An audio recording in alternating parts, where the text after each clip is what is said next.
Hey, what's up, world? This is Andre Tipton, aka Otakuman 5000. I am starting a new show. It's probably going to be basically me as a host with a couple of guests, maybe just one or two. We're going to talk about basically anything geek related, probably even like relationships. I'm going to steer away from a lot of political stuff. We're going to do a lot of different things. We'll try to have some fun, try to do a little late night fun with gaming and geekdom. We're gonna talk about all kinds of stuff. Just gonna, just trying to bring something new to the table, bring something new to the industry. Just, try to, liven things up a little bit. A little too much negativity around. So most of you know me that I've had like a lot of different tragedies in the past few months and stuff. So just trying to stay positive. Try to have some fun. We're gonna do. We got a couple of special guests. This was kind of an impromptu show. I just kind of like put it together in the last couple of hours. I'll introduce everybody in a second, but I just want to talk to you guys a little bit about the way things are in the gaming industry, the geek culture. And there's a lot of negativity, which is kind of crazy. Kind of bugs me a little bit because you have people who might become new fans of something, and then the people that are already fans kind of shun them a little bit. And I'm like, we're the whole segment of society that was always shunned from pretty much everything, but now we're doing it to our own, and I think that's a little weird. I think that's crazy. This is my little soapbox at the beginning of each show. We're all in it for the same thing. A lot of people want to get on YouTube and make money, or get on do their streams or whatever and make money. That's fine. To each his own. Do what you want to do, But as long as you're enriching the culture, uplifting us as geeks, because a lot of geeks, we still get bullied and stuff. We might not look like geeks now, but we're all geeks at one point. We all didn't get picked to play sports or whatever. Don't bring that back. Try to uplift people and put people on. If you can do something, if you're already doing something, somebody's got talent to do it, you should just jump in and help out. We're all in it for the same reason. So I mean, there's no reason to get crazy about it. So don't we're already being shunned as it is. So if you're trying to get in and make a little make your name for yourself or whatever, don't mind letting somebody else in. It's not like my site, Real Otaku Gamer, is not really about me. It's about the team, because I've done game journalism forever. I've been in this business for a long time, so it's nothing new to me. So I've seen crazy stuff in this business, but just keep everything a little, try to have some fun while you're doing this stuff. It's not all doom and gloom all the time, So what I'm gonna do now, let me find my stuff here. We're gonna get my guests in here, and we're gonna let them introduce themselves. Come on in, guys. Hey.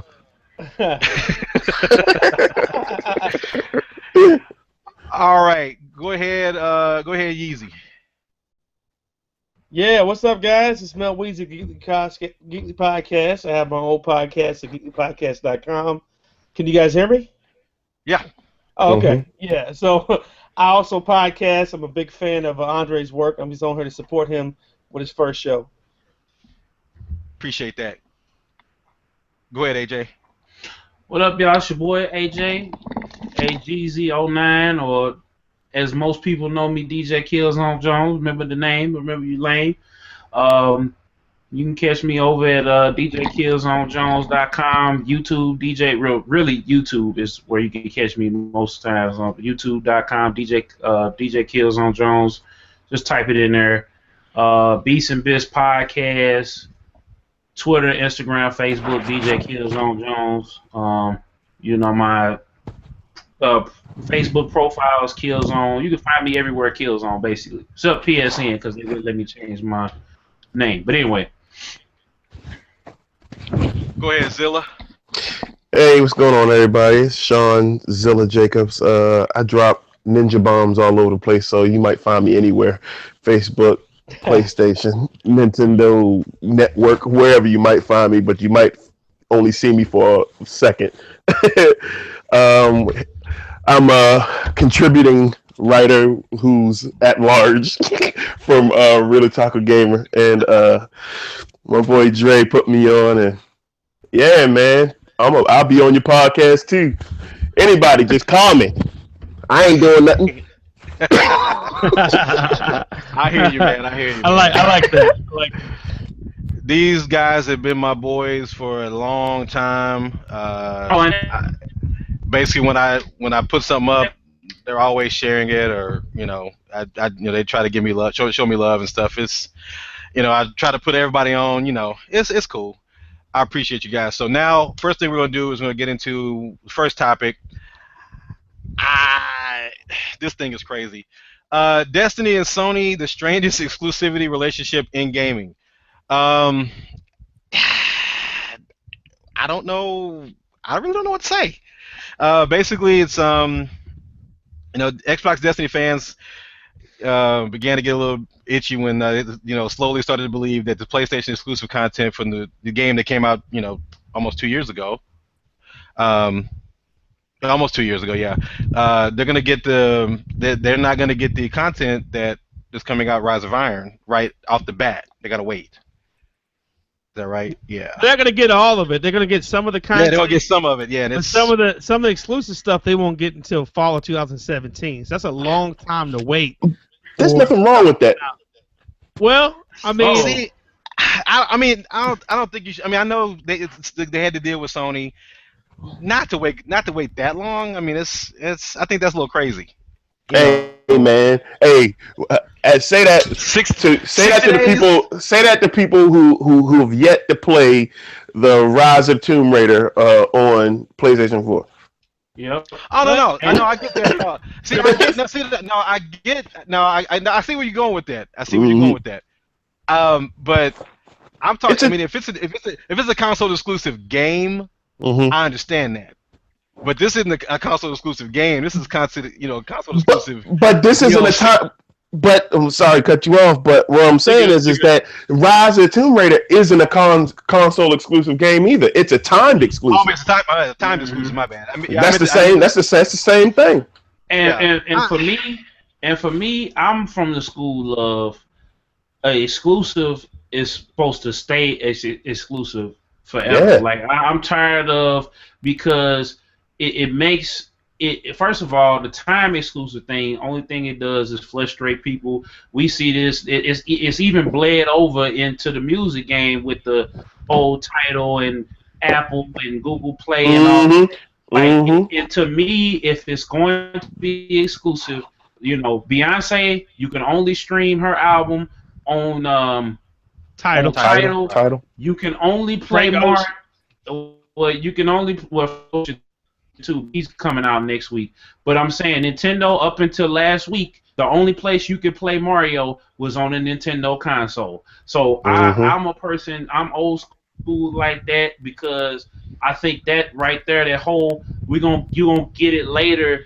It takes out the fun of a person. Like back in the day, we're going to get into that later, where I may have had the Sega Genesis, but my friends down the street from me or, cross town might have had the Super NES. So it's refreshing, you know what I'm saying? Now it's kind of like you rushed into getting everything because you don't want to miss nothing, because we in the digital age too. So if something's going to be exclusive, it needs to stay exclusive. Not this okay, it might come to this system, it might not. It's just like with the Fallout stuff. It's like they were going to do, Sony kind of shut it down. And I mean, they haven't said anything, the reason why, but I think it's because of PSN and them not wanting to have another way for hackers to get into the network. But think about that for a second, Killzone. You're doing something that's so unpopular. Xbox is doing the complete opposite. You want mods for days. Right. So I don't agree with PlayStation doing that. I don't think it's a PSN thing. See, I think it's Sony that they're thinking that they're top dog right now. They can do anything they want. I think that. Go ahead. See,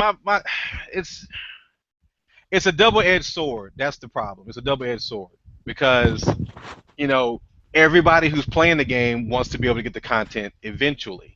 But I mean, to have to wait that long, I think that's a little much. I mean, they can do what they want. I mean, it's not, whatever. I'm not making the game. I'm not tripping. I don't care. I'm just saying. But for the people who want to play it, they pay for Xbox Live just like PlayStation Plus. So why do they have to wait? What is it? 4 months? Yeah. To a year. It's almost a year, isn't it? No, it is Something a like that, year. yeah. Fall of It's a year. 2017. That's a year. Yeah, you got to wait a whole year to get the content. I mean, you're a third-party developer. If you're a first-party developer, I get that, but come on, man. I mean, I think that's a little much. 6 months. Yeah. Sony paid for that though, man. Sony paid. Yeah. For that. I know. Oh yeah, I mean it's a money game. At the end of the day, it's a money game. But That's what I was just I mean, we talking about ideology, right? We talking about what should or should not be doing. So I mean, I don't see an issue with it because that's how deals are made. And when I think it was you, Killzone, that was talking about the exclusivity. I'm all about, because we all came up. We all like 35 plus or something, right? I'm Exactly. 25, but I'm still 25. I was right there. I was a kid So- when that was like y'all was So teenagers, I was a kid. we we come up right where we wasn't rich. I don't know about y'all, but I wasn't rich. So I had every system that was coming out. Not every system, but like say I had every Nintendo system, right? So I was a Nintendo dude. So I had a regular Nintendo, a Super Nintendo, a Nintendo 64.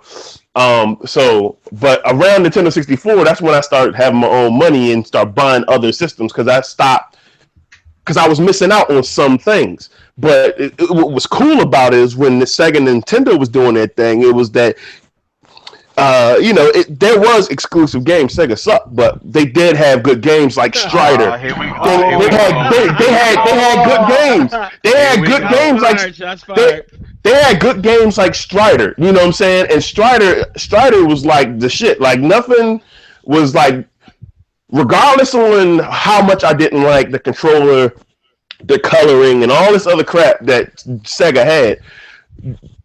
Wasn't nothing messing with Strider. Like I would be like, but I wasn't getting that system with Strider only because my mother wasn't going to buy me more than one system. That was me nowadays. I got all the systems now because I don't want to miss out on nothing. But Right. that back to exclusivity, I'm kind of like want to trade in my Xbox One because they doing that PC thing, and because of that PC thing, that's why I think that's why Microsoft is pushing the mod thing, because they want the PC community to come in, because Xbox has never been a successful system money wise coming in ever since the original Xbox. I mean, they made a lot of money, but they made a lot of money. No, they made a lot of money with 360, but they didn't make the money that they supposed to make because they put a whole lot of money into it. I mean, like for instance, during 360 times, I don't know if y'all seen these sales, but Best Buy had sales like they were giving 360s away if you bought if you bought a daggone PC. If you bought a PC at Best Buy, they would give you a 360. So they wasn't selling 360s. You see what I'm saying? The 360 was not a sellable item. Yeah, it's about the software, right? So but then soon as PlayStation, I mean, at the end of the day, that's what it is. I mean, with consoles, it's just like we were talking about it. I think me and you, Mel, was talking about it the other day when we were talking about E3 and stuff. I was like, okay, these guys, you only have one console exclusive game, or maybe two. I think it's two console exclusive games, and Record just came out, and people are not really feeling it. But everything you've got is coming out for Xbox One and PC. And I'm like, I got friends of mine who haven't jumped to the next gen or jumped in the current gen yet. And there's no reason to now. And they're like, well, I guess I should buy a PlayStation because I've already got a PC that runs stuff. It runs stuff well. Why do I need an Xbox One? And I'm gonna say this for the Xbox One. I feel like it is a reason, and this is why people should get an Xbox One and have a PC, because if something happens to either your PC or your Xbox, and if you got a Surface tablet, you can stream the games from your PC or your Xbox. So if you got your laptop and you're in the airport and you got your Wi-Fi going, you don't want to break the laptop out, you can pop that the Xbox One, I said 360, Xbox One control out while you sitting there waiting on the plane and go nuts with it. So that's the selling point. But I feel like for the technophile and for the community at large, they're going after. Microsoft is trying to fight off Apple, and they're trying to fight off Sony and Nintendo by doing this. And I feel like nobody really looks at it in this light. It's basically it's cross-platform, and it's only on Xbox or only on Xbox Windows 8 because the experience is already beating the NX to the punch a little bit by having this cross connectivity. Because if your Xbox breaks down, you still can bring your save over, jump on your PC, you know what I'm saying, and keep going.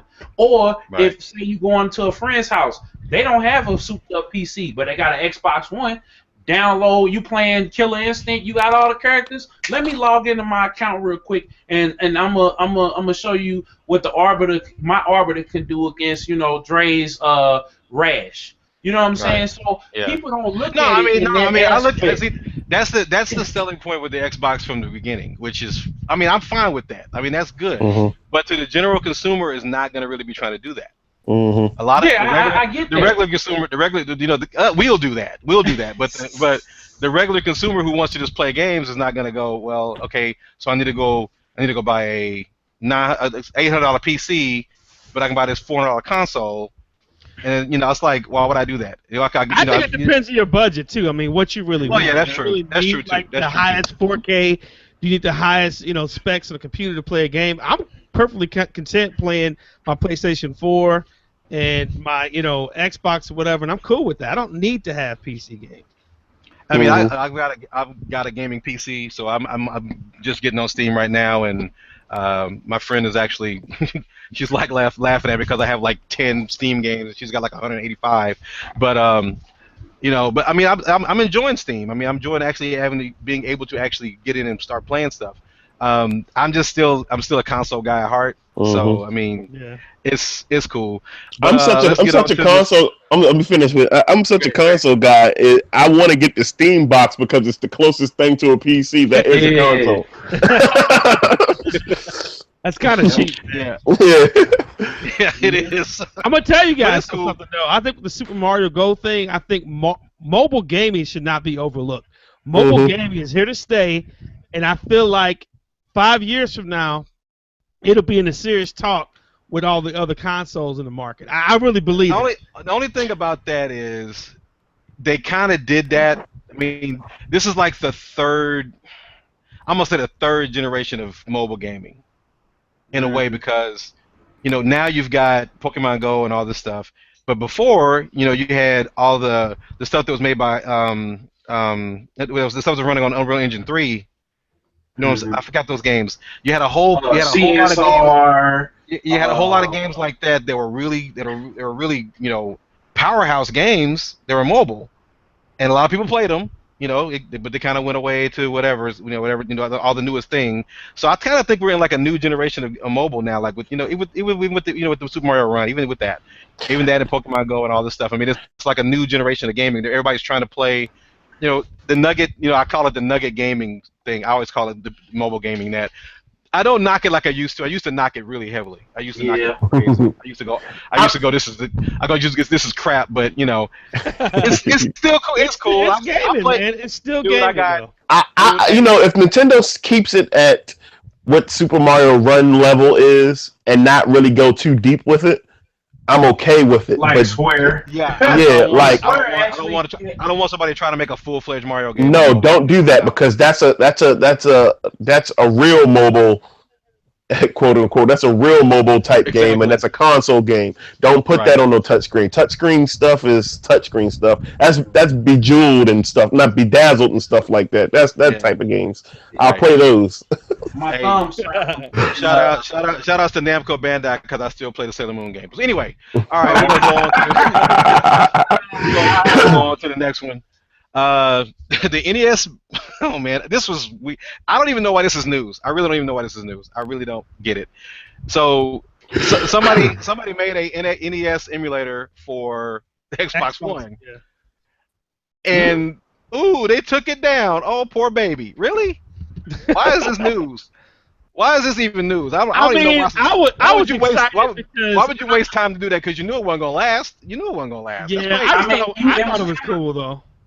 It's cool. It was I mean, I saw the kinda video of it. like- It was cool, but I was like, what's the What point? was it? What was it? It's kind Hold on, let me find it. that Samus. It's kind of like that Samus, not Samus, Metroid 2 remake, Pokemon Uranium. It's kind of like hurry up and download it before they take it down. Like that's like I still got the Streets of Rage 2. You know, I still got that. Don't ask me for it, but I still got the Streets of Rage. I still got that. remake. Yeah. What is it? I still got it. The Streets of Rage 2 HD remake. It was a fan remake, and it's well. The smart thing that Sega did was they when they brought out that when they were doing Sonic 4 Episode 1, there was a Sonic fan remix game that was basically a 3-level. I think it was a 3-level demo. Yeah, I think it was 3 levels. That 3-level demo was better than Sonic 4, and it was made by a handful of guys. And Sega, of course, they pulled it down, but then they also went. We need to hire you guys. They hired all, and They're working on. And for the new Sonic game that's coming out, it looks phenomenal. It looks absolutely phenomenal, and they're doing that. So I'm like, well, hey, it's just like Sega will hire the guys, but Nintendo won't. Nah, Nintendo don't do that. Nintendo. Speaking of which, when y'all was talking about the Streets of Rage thing, right? Yeah. I have this. It's 2 of these independent game stores. They sell other stuff, but it's typically a game store, old school game store. But they sell these old school games that are developed by small teams. So I seen one time I was there. I forgot what the first one I saw, but the second one I saw was a Streets of Rage Ninja Turtles edition. But it was a Nintendo. It was a hacked ROM. It's an actual disc. I mean, not a disc. It's an actual cartridge, right? It's a Pro. Yeah, right. So I was like, damn, that shit's cool as hell. Actually, there are people who are selling repros. You got to be careful though, because sometimes they'll try to pass them off as legit. This goes back to when I used to sell prototypes back in the day in rare games when I had my game store. I used to come across stuff like that all the time, but it would be, like now it's actual prototypes, but now people are actually getting in the emulators, getting in the ROMs and hacking them and making them actually better. There's fan translation of Japanese role-playing games you can get, and it's basically the ROMs. All they did was just put them on the board, and they'll go buy 20 copies of Madden 94 for Super Nintendo, and next thing you know, they'll take the boards and put the games on the boards, and they work just fine, and you got to be careful though. If you're paying a lot, if you're paying less than if you're paying more than like $5-6 for them, you're paying too much because you're getting rid of they're not hella. But what's cool about it is that they have the box art, the old school box art, and the labeling, all of that. So I'm like, yo, this is cool as hell. It's something that I would probably get played like once or twice, and then just set it up just to have it. Like, yeah, look at that. This is the new hotness. Y'all ain't never getting that. It's a 101.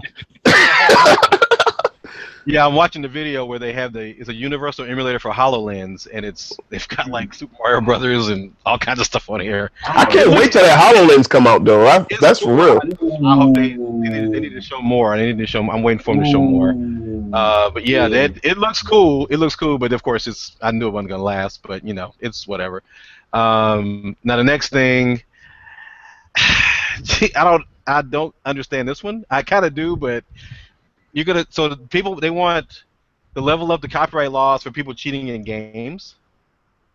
Okay. Well, let me say this.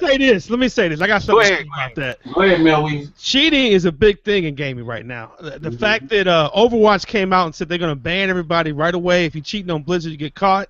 They ban you instantly. So to me, in competitive gaming, if you play a competitive game like a Call of Duty or something online, this is a big deal, man, because you don't want nobody lagging out, no, lag switching or cheating on you, dude, on the game. especially if it's a competitive game where you're ranked and you're losing rank and stuff like this. I think it's a good thing. And you get now. I think it's a good thing. And now you got that esports company over there in Japan, and it just dropped. Activision then went half. I think they both put $1 million in to start a competitive Overwatch thing. We're gonna do Activision's gonna helmet over here in America. Then Japan is it's like kind of like the Yu-Gi-Oh and the Wizard tournaments. They're gonna merge it, and it's gonna be on ESPN. So like we saw with Evo, now well, I mean, this is gonna happen. I mean, as big as esports is, I mean, this is gonna be regulated anyway. So I mean, to go that far, I mean, it's kind of. It's the electronic version of doping, dude. It's like taking steroids in sports. If you are doing that, dude, you have an unfair advantage. Hold on now. Since we're talking ESPN, when do we think that esports is going to get to the Olympics? 5 years. I think maybe a little longer than that. I think we got a decade or so. We got at least a decade. 5 years of ESPN. Esports is already blowing up though. Yeah, but you know, it has to take hold on Evo. Yeah, that's true. Yep. Yeah, well, I mean, then you gotta get into sponsorships and all this kind of stuff. So you gotta really, you know how that stuff goes. I mean, like I said, it's a good idea. As long as it keeps everybody honest, that's fine with me. I just don't want to. I want people to go crazy with it. You know how people go crazy with stuff now. So you never know. You never know. I think it's cool. Anything you guys want to get into? Well, actually, okay, we'll go ahead and get into this. Since it is National Video Game Day, which I don't know who came up with that, but okay, more power to you. Is this the first annual one or something? No, it's been around for a while. I just really noticed that like everybody's hashtagging it today. Well, all over. Like yesterday was like National like Pancake Day or something. I don't know. But there's always something. There's always something. So who's going first? You guys can go. You guys go ahead, Jesus. All right. So my fondest, like my first game in memory, I'll never forget. Yeah, I mean, I should have broke this down first. My bad. All right, break it down. Okay, we'll get into your first game you've played. Either your biggest like family memory of it, or the one time where you're gaming where you're like, okay, I either want to do this for the rest of my life, or this is why I do what I do, or whatever. You know, just the defining moment in your gaming life. And then I would have to say do that.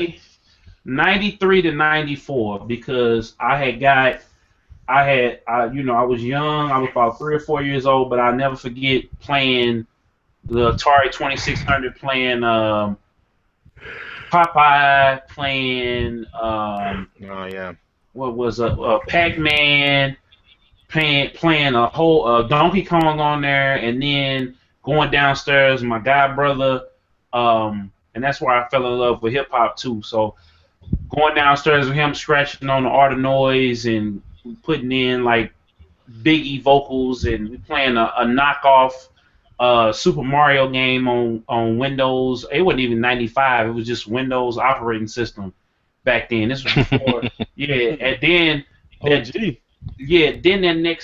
that summer going, my cousin had just got Sonic 3, and we played Sonic 3 and listened to old school hip hop, disco, jazz, rock music that whole summer.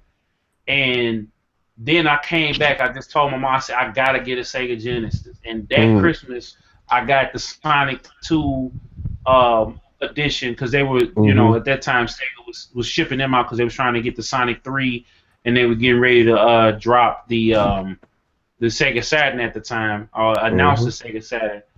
So that was like my first, that was my biggest gaming moment right there. That whole year between 93, from Christmas 93 to Christmas 94, that whole year, that was like my introduction and my biggest memory. And I was like, man, I'm hooked. Sign me up. Go ahead, Melvin.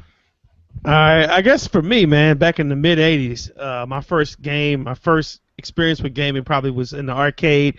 If you guys know where Fun Spot skating rink is in Belleville, I used to go there as a kid and go skating. They had like a little arcade, And I think the first game I actually played was Centipede back in the day in the arcade.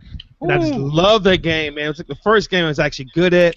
I would sit there and just eat up coins and just play for, for minutes on end. Like it felt like hours, but it probably was like a half an hour, 45 minutes or whatever, just sitting there playing it. So that was like the first game I actually played and said, okay, yeah, I like this. This is fun. This is something I can kind of get into.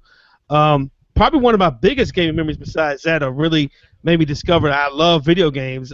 Even though I'm not the best player in the world, was the first time I beat a game on the NES. I actually beat the game Journey to Silence was like one of the first games I actually beat on my own without any help. And I just knew from that point, man, this is for me, man. This is something I love. I love games. I love watching my brother beat games. He would beat the hardest games on Nintendo, everything from Blaster Master to Batman to any hard game on Nintendo. My brother could beat Ninja Gaiden. Oh man! I even love just watching. That's before Twitch, I just like sitting there watching him beat games, So I knew it was something I would always, be fond of and always love. Go ahead, Zilla. Well, see, I'm a console gamer, but I think if you're a certain age, if you were around the age around arcades was still out, your first game was probably in our arcade. Now, I would say my first was probably, like Centipede 2 with the little freaking ball, right? Exactly. And, but because you with your parents at the laundromat or some crazy ass shit, and then you playing the games because you getting out their face. But like my first console game was Karnoff. Ooh, good game. And like Karnoff and Rygar and all that type of stuff. I loved them. It's cheesy as games when you start playing other games but my cousin, he had like Sega Genesis and regular Nintendo. He even had the robot, Robbie the Robot. Rob the Robot, yeah. Yeah, that fucking stupid game was dumb. And but what got me really into it, because at this time it tapped into, because I like to draw and I'm a real artist, so I like to do like artsy stuff. So the Super Mario Brothers 3, during that time, y'all know how the boss stages are set up, right? Yep. And so one time I had drew the whole, how it was on those ships, right? And each ship was like a whole, like you would go a certain amount and then it like go to a whole nother section, right? I drew the whole ship, each section. I would play it and then pause it, draw that whole thing, right? And then go to the next one. So I had all these papers, these wild ruled sheets of paper taped together in one long ass ship in the boss battle and all that. And then I was making money off of me and my homeboy Roger at recess was making driver's licenses out of the Koopa Kids. We would draw like Koopa Kids and then put whoever the person's name is who's drawing it for like 50 cents. We would take the piece of paper and then put tape on it and erase the tape so it'll be clear. Because if you erase on Scotch tape, it'll turn it from frosty to clear. So we was making ID cards out of those. Man, I was loving that shit. Really stuck to me. I was like, yeah, this is like artistry, man. This is the best crap ever. Y'all was hustling on that. Yeah. But yeah, that's what really got into it. And I was about to get out of gaming for a while, around when PlayStation came around, but thank God for Ocarina of Time. That was like, yo, like I didn't even care about Legend of Zelda until it got into the 3D realm. For real. Like I didn't even care about Legend of Zelda. I like the idea, but when it came to 3D, for some reason I feel him on that. It didn't kick. It didn't for me, for who I am. It didn't click until it went to 3D, and I was like, yo, this is the best ever. Yeah, I got a friend of mine that feels the same way. Mm-hmm. He could never play the top-down Zelda. I was like, dude. I had the one, and it was a good one, but it was like confusing to me. Link to the Past? The one that just came, the one that came out a year or so ago. The one Link Between Worlds. Link Between Worlds. Yeah, I like that one, but it was like really confusing to me. But yeah, that's cool. Well, mine is a little unique because I'm pretty much older than all of you. Mine was in the arcade. It was Pong. Mm-hmm. And Pong was in the arcade. Dang. Pong was in the arcade. Pong was in the God damn. You old as a mug, dog. Pong. I'm old. Hey, I'm Dragon. old as crap. OG. I'm telling you, I used to ride my bike. What's up? We had a Pong machine at the Emos by Forest Park, but they took it out. They put a Pac-Man machine, and now I don't know what they got in there, but I think they took it all the way out. We had it. It was there, but yeah, I can confirm that. Yeah, it's damn. No, man. I used to ride my bike down to the store, and they had a Pong machine. And I would probably play for maybe a couple hours, and then that's when I got hooked. That's when I was like, okay, I gotta get. And then I had like little handheld games. Mm-hmm. I remember I had a Dungeons and Dragons LCD. Oh yeah, I remember that joke, the tiger joke. Oh man, that was so. I don't even think it was Tiger back then. It was somebody else. But I had an Epoch Man machine, a little handheld. I had all the Coleco tabletop machines. I had all those. I collected all that crap. But do y'all remember those? Y'all remember those very small arcade cabinets? Oh yeah, yeah. That's what I was talking about. Oh, okay, the tabletop ones. That's the tabletop ones you were talking about. Yeah, those are the tabletop ones. I had all those. Mm-hmm. So what? And I was around. I was probably about 7 or 8 when I played that, and so I got my parents to give me a 2600. And I got the 2600. I was sitting there. I had Pitfall. Pitfall was my favorite. Yeah.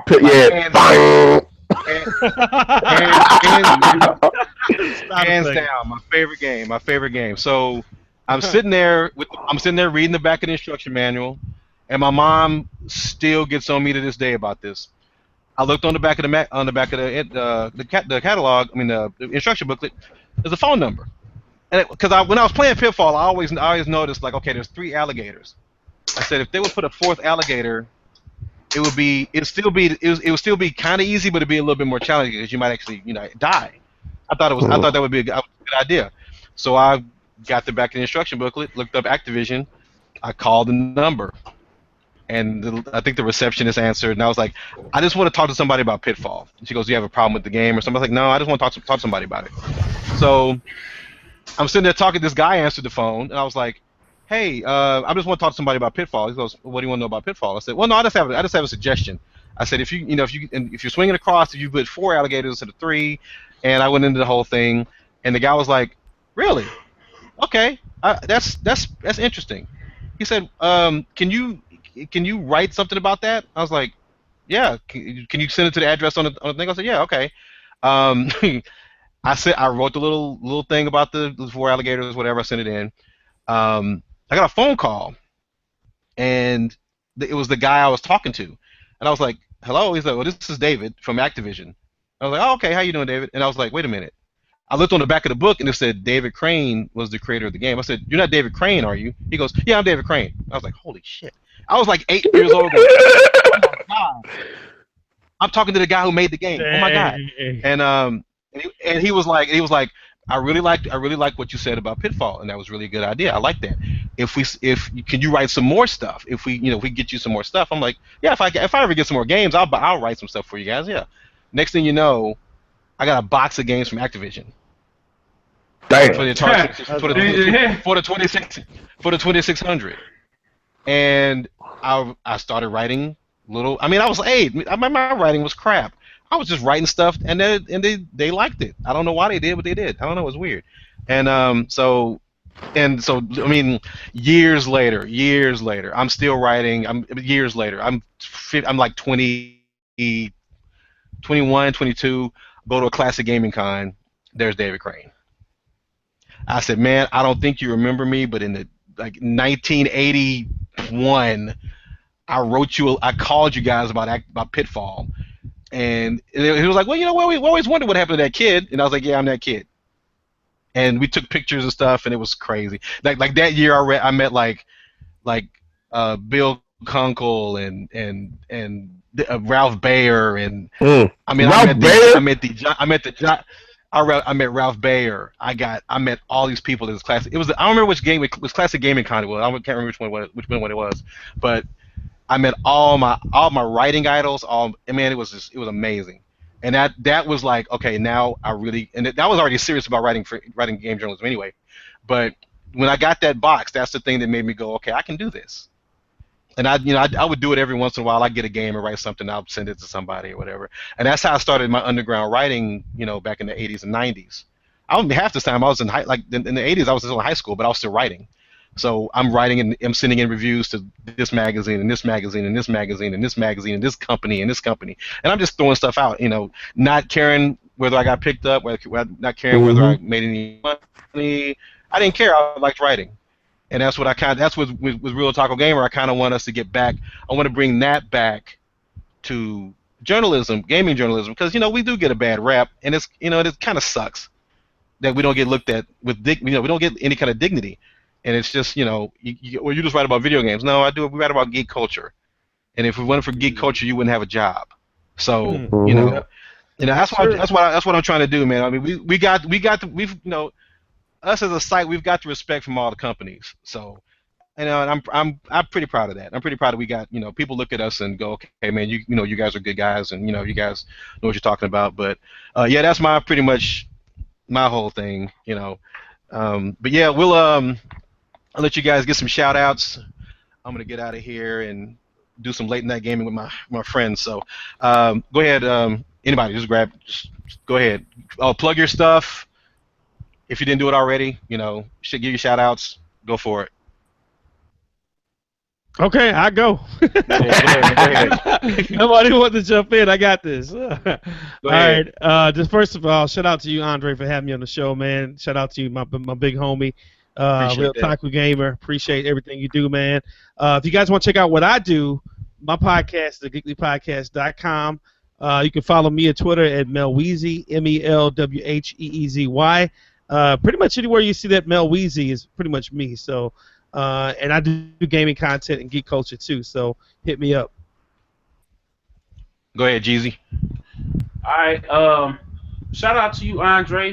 For first of all, for like I told you, offer chopping it up with me a couple nights ago, and first of all, like shout out to you and shout out to Nick Crafter. Shout out to Rich Bergen. Shout out to Chris Halls from the Video Game Show, because if it wasn't for them, I probably would never have met you and experienced all the things that I did as far as the gaming journalism aspect of the video game industry. I mean, I learned a lot. It was crazy along the way. I kind of stepped back from the journalism for others, who knows, I'll come back, but I just wanted to shout y'all out. Shout out to Torrance Davis, Swift, and Cap,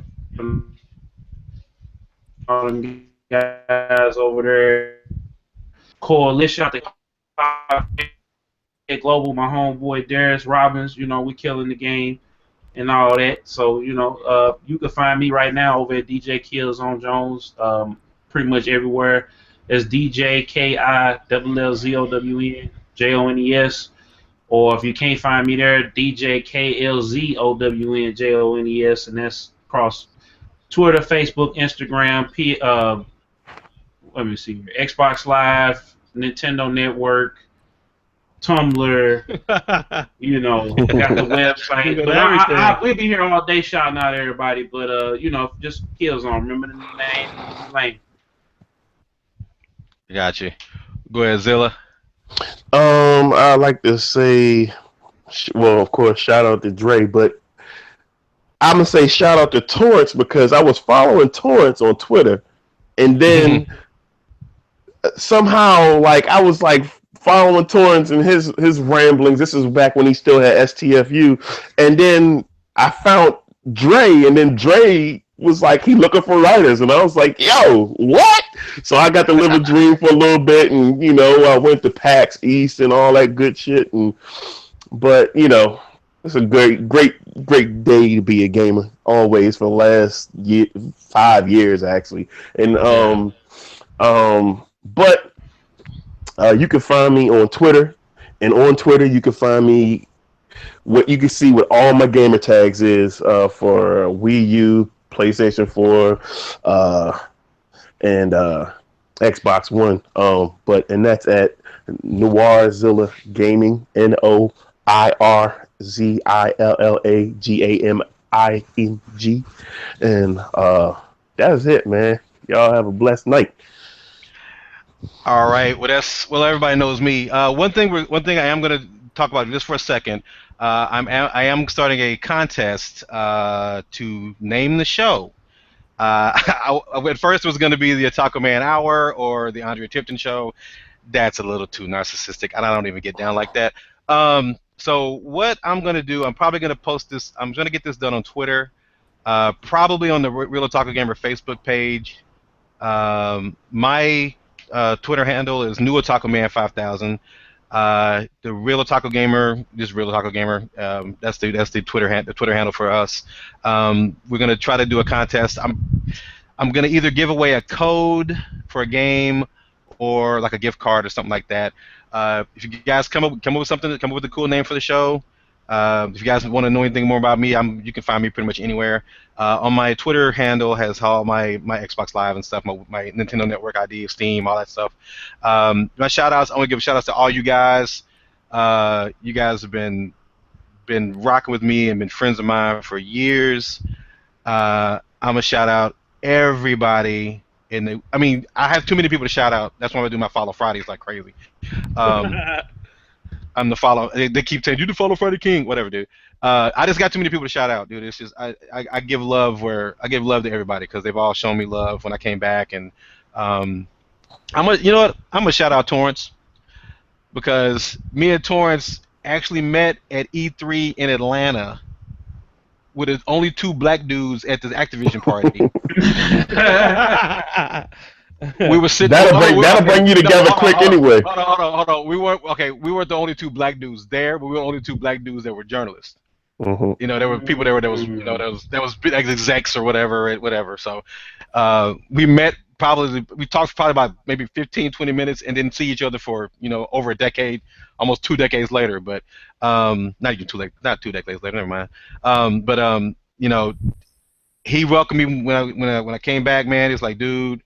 Him and Robert Workman and all the guys at the coalition, they helped me get back on Platform Nation. I came back and they were like, "Hey man, come on back." I was okay. Shout outs to my brothers in crime, Shell and Steven for the Real Gamer Show. We are coming back. We just had an episode come back about a month ago, and we're gonna do some more shows. I have another new show coming out called Geeks on the Internet Having a Beverage. That is my new one-on-one interview show, and that will be starting next week. I'm not going to announce the guests because I'm shuffling between 3 really important guests, so you'll watch out for that. I want to shout out to Vixen, my girl Vixen will be playing, and we'll be playing Harvest Moon later on tonight. That's our late night gaming thing. I'm going to try to record that somehow. But yeah, man, I want to thank everybody who's ever worked for me at Real Otaku Gamer, everybody who's ever worked with me, any podcasts, anything I've done back in the day. Back in the day when we were going to E3 heavily and hanging out, and I got to whoop these dudes' ass in Bomberman, but we're not gonna get into that. You know who you are. A lot of our fellow EGMers, we used to have Bomberman battles back in the day, but yeah, man, I appreciate the industry. I appreciate you guys. Trust me, I appreciate everybody who's ever helped me, ever gave me the advice, ever. Anybody I've helped, I appreciate you all. So you guys are good. Yeah, I just want to say thanks you guys for stopping through. That's basically it. This is the Otakuman Show or Andre Tipton Show. This is the pilot, episode 00, I guess. And we're out. We'll holler at you later. Peace. Peace. Peace. All right. And we are